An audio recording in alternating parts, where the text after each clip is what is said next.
नमस्कार, आप देख रहे हैं न्यूज नेशन में हूं पिनास त्यागी और कट टू कट में सबसे पहले बात आज की बड़ी खबर की। गणतंत्र दिवस के मौके पर पुलिस को खुफिया एजेंसियों से अहम इनपुट मिला है। इन इनपुट में रिपब्लिक डे पर और उसके पहले आतंकी हमले की आशंका जताई जा रही है, जिसके बाद दिल्ली एनसीआर में हाई सिक्योरिटी का अलर्ट जारी कर दिया गया है। खुफिया एजेंसियों के मुताबिक पाकिस्तान और वहां की खुफिया एजेंसी आईएसआई ने हिंदुस्तान में आतंकी अटैक को लेकर एक बड़ा प्लान बनाया है। क्या है ये पूरी खबर, इस रिपोर्ट में देखिए। गणतंत्र दिवस पर साजिश बड़ी है और निशाने पर दिल्ली है। प्लान बड़ा है, दिल्ली को दहलाने का इंतजाम बड़ा है। बारूद का जखीरा है, तबाही का मंसूबा पूरा है। हिंदुस्तान को दहलाने के पाकिस्तान के प्लान 24 की परतें एक एक करके खुल रही। कई बड़े खुलासों से सुरक्षा एजेंसियों की नींद उड़ी हुई। पहला खुलासा, बम में आरडीएक्स। दिल्ली की गाजीपुर मंडी में 14 जनवरी को मिले बम में आरडीएक्स था। ये बात एनएसजी की रिपोर्ट में साफ हो गई है। इस मामले में एनएसजी ने दिल्ली पुलिस को जो रिपोर्ट सौंपी है, उसके मुताबिक अमोनियम नाइट्रेट और आरडीएक्स को मिलाकर शक्तिशाली बम बनाया गया था। बम के साथ टाइमर डिवाइस और बैटरी का इस्तेमाल किया गया था। अगर बम ब्लास्ट हो जाता तो 100 मीटर के दायरे में कत्लेआम मच जाता। यदि ये आईईडी ब्लास्ट हो जाता, यदि ये साजिश सफल हो जाती तो बड़ी संख्या में लोगों की जान जा सकती थी। जो दिल्ली की गाजीपुर की फूल मंडी है वो भीड़ भाड़ वाला इलाका है, वो बिजनेस का इलाका है और वहाँ पर बड़ी संख्या में लोग थे और जाहिर है कि ये अगर आईईडी ब्लास्ट हो जाता, ये साजिश सफल हो जाती तो बड़ी संख्या में लोगों को अपनी जान गंवानी पड़ सकती थी। अच्छी बात ये रही कि किसी तकनीकी खामी के कारण बम ब्लास्ट नहीं हुआ। समय रहते सुरक्षा एजेंसियों को इसकी भनक लग गई और बड़ी तबाही टल गई। दूसरा खुलासा, पाकिस्तान की साजिश। जांच एजेंसियों के मुताबिक इस पूरी साजिश के पीछे पाकिस्तान और उसकी बदनाम एजेंसी आईएसआई का हाथ है। दिल्ली दहलाने के लिए जो आरडीएक्स आया था वो पाकिस्तान से ही लाया गया था। जांच एजेंसियों को खुफिया इनपुट मिले थे कि कुछ समय पहले पाकिस्तान से ड्रोन और सड़क मार्ग के जरिए 24 बम भारत भेजे गए, जिनमें कुछ बम पंजाब व जम्मू कश्मीर में बरामद भी हुए थे। बताया जा रहा है कि गाजीपुर मंडी में मिला बम उसी खेप में से हो सकता है। स्पेशल सेल के सूत्रों का कहना है कि दिल्ली की गाजीपुर मंडी में बम के साथ जो ABCD स्विच मिला है, वो स्विच भी पाकिस्तान में ही बम के ट्रिगर के तौर पर बनाए जाते रहे। टेप से लिपटी हुई इस आईडी का वजन करीब 1.5 किलोग्राम था, जिसमें अमोनियम नाइट्रेट और आरडीएक्स दोनों का इस्तेमाल किया गया था। इसमें टाइमर भी लगाया गया था। ये टाइमर ABCD टाइमर था और इस टाइमर का इस्तेमाल पाकिस्तान की खुफिया एजेंसी आईएसआई करती है और वो आतंकवादी संगठनों को इस तरह के टाइमर्स मुहैया कराती है। जांच में ये भी सामने आया है कि ये आईडी भारत में तस्करी करके पहले जो आईडीज़ लाई गई थी उसका एक हिस्सा हो सकती है, जिसमें से कुछ आईडी पंजाब और जम्मू कश्मीर में पकड़ी जा चुकी हैं। ऐसी भी आशंका है कि कुछ आईडीज़ चुनाव वाले राज्यों में भी भेज दी गई हैं और स्लीपर सेल नेटवर्क को एक्टिवेट कर दिया गया हो ताकि गड़बड़ी फैलाई जा सके। और इसी को देखते हुए खुफिया एजेंसीज़ ने अलर्ट जारी किया है, जिसमें कहा गया है कि गणतंत्र दिवस की परेड पर आतंकवादी हमले का खतरा है। आतंकवादी VVIPs को निशाना बना सकते हैं। जांच एजेंसियों का ये डर यूं ही नहीं है। 3 तस्वीरों में किसी बड़ी साजिश के 3 सबूत आपके सामने हैं। बीते एक हफ्ते के घटनाक्रम पर नजर डालें तो दिल्ली से लेकर पंजाब तक सुरक्षा बलों को आईईडी की बड़ी खेप मिली है, जो किसी बड़ी साजिश की तरफ साफ इशारा करती है। 15 जनवरी को जम्मू कश्मीर के बांदीपुरा में पुलिस और सेना ने जॉइंट ऑपरेशन में 10 किलोग्राम आईईडी को डिफ्यूज किया था। इसे बांदीपुरा के बाग इलाके से बरामद किया गया था। इसी तरह अमृतसर में वाघा अटारी बॉर्डर के पास भी 14 जनवरी को पाकिस्तान से आई 5 किलोग्राम आईईडी की खेप को सुरक्षा बलों ने बरामद किया था। इसके साथ 1 लाख रुपए भी मिले थे। ਤੇ ਉਹ ਵਾਕਈ ਐਕਸਪਲੋਸਿਵ ਸੀ, ਬੰਬ ਨੁਮਾ ਚੀਜ਼ ਸੀ, ਆਈਈਡੀ ਸੀ। ਆਈਈਡੀ ਕਿੰਨੇ ਕਿਲੋ ਸੀ? ਆਈਈਡੀ ਸੀ ਜਿਹਦਾ ਕੋਈ weight ਲਗਭਗ 5 ਕਿਲੋ ਦੇ ਲਾਗੇ ਚਾਗੇ ਸੀ। जाहिर है ऐसे में इस बात की संभावना बढ़ जाती है कि दिल्ली के गाजीपुर मंडी में मिला आरडीएक्स पाकिस्तान से भेजे गए बारूद की उसी खेप का हिस्सा हो सकता है। खुफिया एजेंसियों के मुताबिक पाकिस्तान से करीब 24 बम भारत भेजे गए। 10 बम कश्मीर के बांदीपुरा से मिले, 5 बम पंजाब में अमृतसर की सीमा के पास से मिले। खबरों के मुताबिक दिल्ली में भी 3 किलोग्राम आईईडी डिफ्यूज किया गया, यानी अभी तक कुल 24 में से 18 किलोग्राम आईईडी डिफ्यूज किया गया। जाहिर है अब भी आईईडी का बड़ा हिस्सा लापता है। जिसकी तलाश में सुरक्षा एजेंसियां जुटी हुई हैं। गणतंत्र दिवस से पहले दिल्ली के गाजीपुर फूल मंडी को विस्फोटक से उड़ाने की साजिश आतंकी संगठन मुजाहिदीन गजवात हिंद ने रची थी।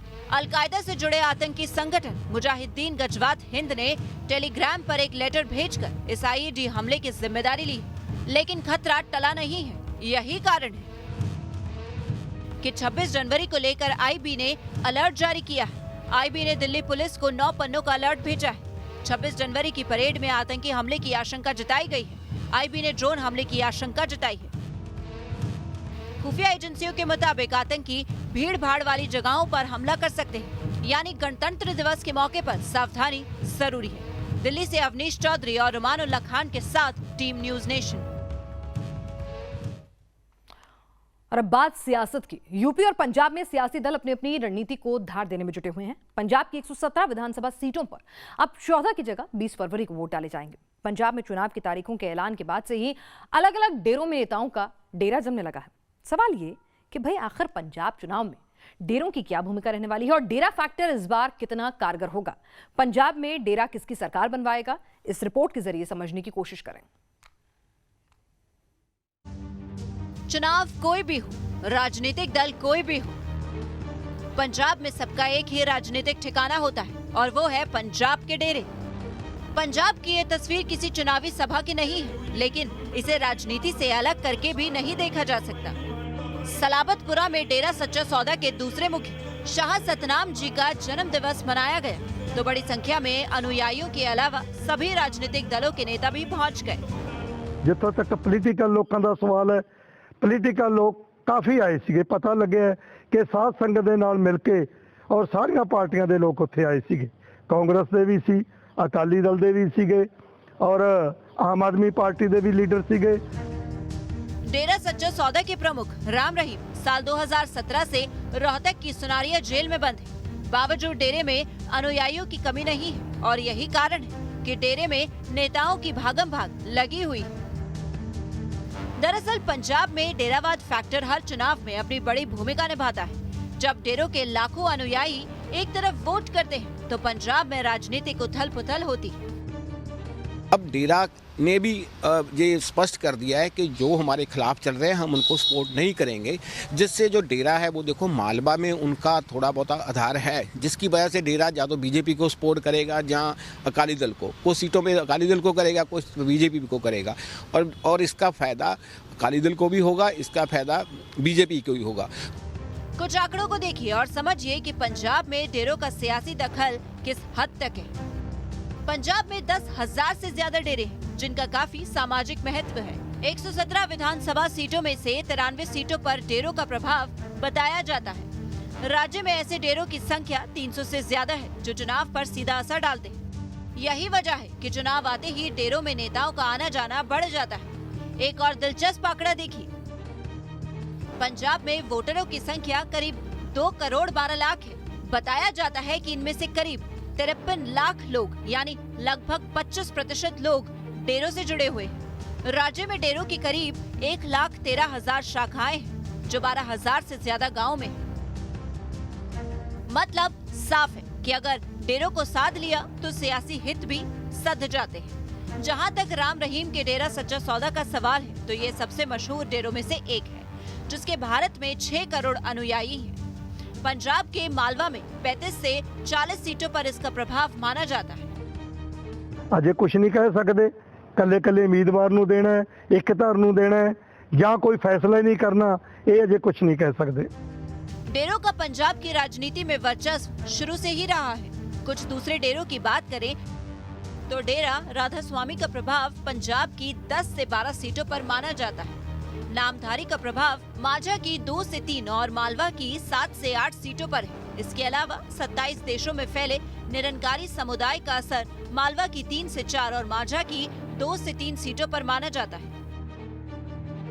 डेरे समय समय पर अपने अनुयायियों से किसी पार्टी या प्रत्याशी के लिए वोट की अपील करते रहे हैं। यही वजह है कि राज्य के सभी प्रमुख दल डेरों से अपने संबंध बनाए रखते हैं। साल 2007 के चुनाव में डेरा सच्चा सौदा के प्रमुख रहे और अब रेप के आरोप में जेल काट रहे गुरमीत राम रहीम ने कांग्रेस की जीत में बड़ी भूमिका निभाई थी। वहीं साल 2009 के लोकसभा चुनाव में शिरोमणि अकाली दल ने डेरा सच्चा सौदा को अपने पाले में किया था, जिसका नतीजा ये रहा कि हरसिमरत कौर ने कैप्टन अमरिंदर सिंह के बेटे रनिंदर सिंह को 1 लाख वोटों से हरा दिया था।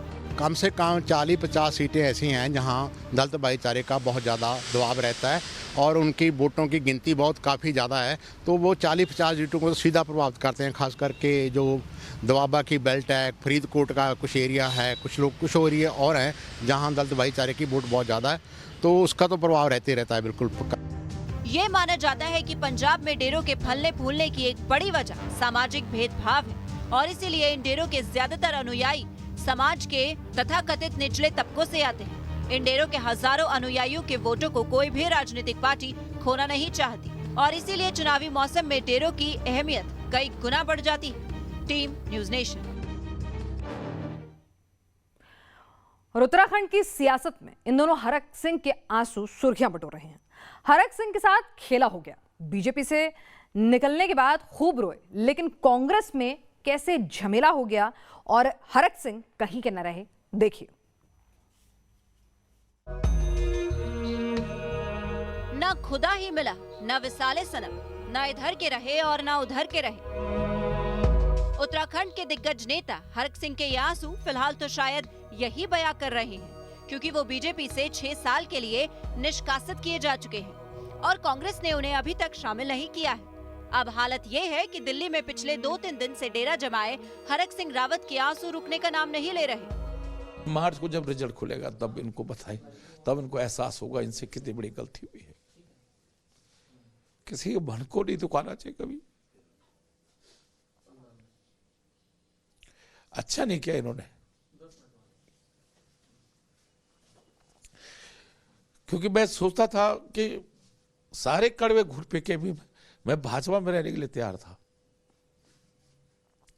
मेरे घर के लोग सारे लोग कह रहे नहीं भाजपा में रहना है, लेकिन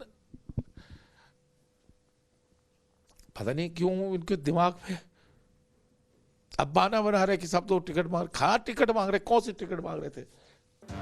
हरक सिंह रावत मान कर बैठे थे कि कांग्रेस में उन्हें हाथों हाथ लिया जाएगा, लेकिन ऐसा ना हो सका। खुद हरीश रावत ने कांग्रेस छोड़ने के लिए गलती मानने की शर्त रखकर हरक सिंह रावत के सामने मुश्किल और खड़ी कर दी।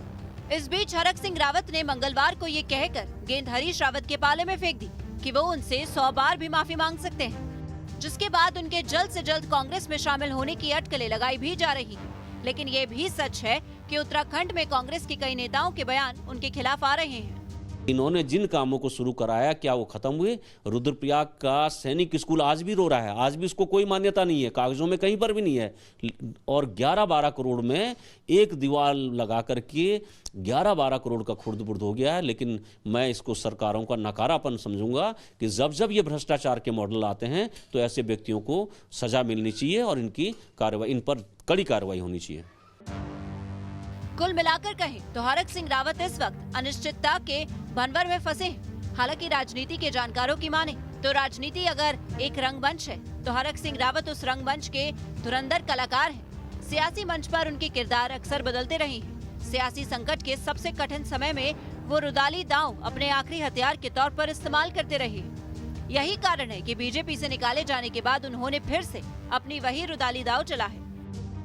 हरक सिंह रावत के आंखों में आंसू वाला दांव आज तक खाली नहीं गया है। साल 2012 के विधानसभा चुनाव में कांग्रेस ने हरक सिंह को रुद्रप्रयाग विधानसभा सीट पर उनके रिश्तेदार मातबर सिंह कंडारी के खिलाफ उतारा था। इस सीट पर कंडारी खासे कद्दावर माने जा रहे थे, लेकिन हरक सिंह ने चुनावी दांव पेच के साथ ही निर्णायक वक्त में ऐसा रुदाली दांव चला कि चुनाव पलट गया। उनका ये विकल्प उस दौरान खूब चर्चाओं में रहा था। इसके अलावा कई बार हरक सिंह रावत अपनी छलछलाती आंखों से भावनाओं के तीर छोड़ते नजर आ चुके हैं। सवाल यही है कि हरक सिंह का रुदाली दांव क्या इस बार काम करेगा?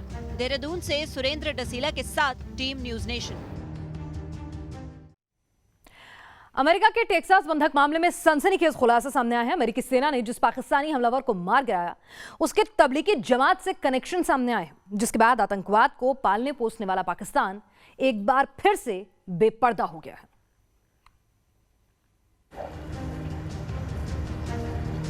रविवार को अमेरिका को दहलाने के इरादे से टेक्सास में घुसा पाकिस्तानी हमलावर।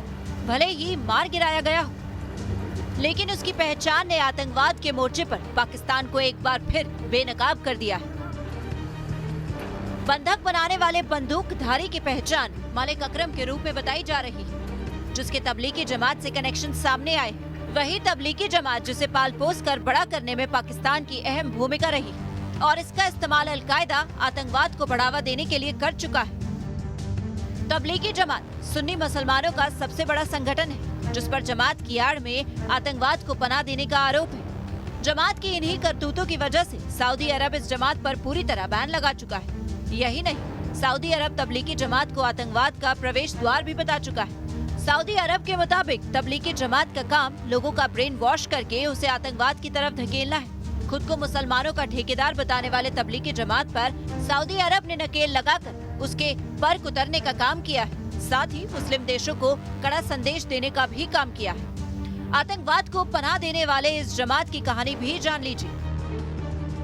तबलीगी जमात का नेटवर्क पूरी दुनिया में फैला हुआ है। एक रिसर्च के मुताबिक तबलीगी जमात के 35 करोड़ लोग दुनिया के 150 देशों में फैले हुए हैं। तबलीगी जमात को कई मुस्लिम देशों से भी फंडिंग मिलती है। रिपोर्ट के मुताबिक तबलीगी जमात की शुरुआत 100 साल पहले देवबंदी मौलाना मोहम्मद इलियास कांधलवी ने की थी।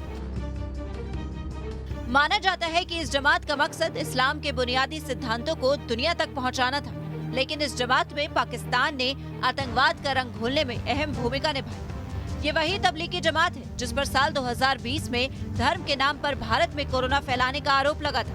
तबलीगी जमात के दिल्ली के निजामुद्दीन में मरकज के आयोजन के बाद ही कोरोना तेजी से फैला था, जिसके बाद इसे भारत में भी बैन लगाने की बात कही गई थी। मीडिया रिपोर्ट्स के मुताबिक साल 2011 में तबलीगी जमात के आतंकवादी संगठन अलकायदा से संबंध की खबरें सामने आई थी। दस्तावेजों के मुताबिक अलकायदा के कुछ गुर्गों ने पाकिस्तान जाने के लिए इस जमात की मदद ली थी और वीजा हासिल किया था। वहीं अलकायदा, जिसकी खूंखार आतंकी आफिया सिद्दीकी को छुड़ाने के लिए पाकिस्तानी आतंकी मालिक अकरम ने पूरा खेल रचा और अमेरिका के टेक्सास में यहूदियों के धार्मिक स्थल सिनेगॉग में घुसकर 4 लोगों को बंधक बना लिया गया, लेकिन इस कोशिश को अमेरिकी एजेंसियों ने नाकाम कर दिया। अब आपको अलकायदा की खूंखार आतंकी आफिया सिद्दीकी की कहानी भी बताते हैं, जिसे छुड़ाने के लिए पाकिस्तानी हमलावर ने ये पूरी साजिश रची। आफिया सिद्दीकी आतंक की दुनिया का वो नाम जिससे कई सरकारें कांप उठती हैं। आफिया सिद्दीकी को लेडी अलकायदा के नाम से भी जाना जाता है। Aafia Siddiqui Massachusetts Institute of Technology से न्यूरोसाइंस में पीएचडी है। साल 2001 के 9/11 हमले के बाद आफिया इस्लामिक संगठनों को डोनेशन देने के बाद FBI के रडार पर आई थी। डोनेशन की इस रकम से $10,000 की आतंक की सामग्री खरीदी गई थी। इसी कनेक्शन के बाद साल 2008 में अमेरिकी एजेंसियों ने उसे अफगानिस्तान के गजनी से गिरफ्तार किया था।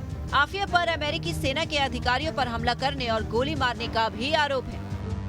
आतंकी गतिविधि रचने के आरोप में अमेरिकी कोर्ट ने आफिया को 86 साल की सजा सुनाई है। 42 साल की आफिया ओसामा बिन लादेन की फाइनेंसर भी रह चुकी है और अमेरिका की डगलस जेल में बंद है। आफिया सिद्दीकी पाकिस्तान के हुक्मरान इमरान खान के भी करीबी बताई जाती है।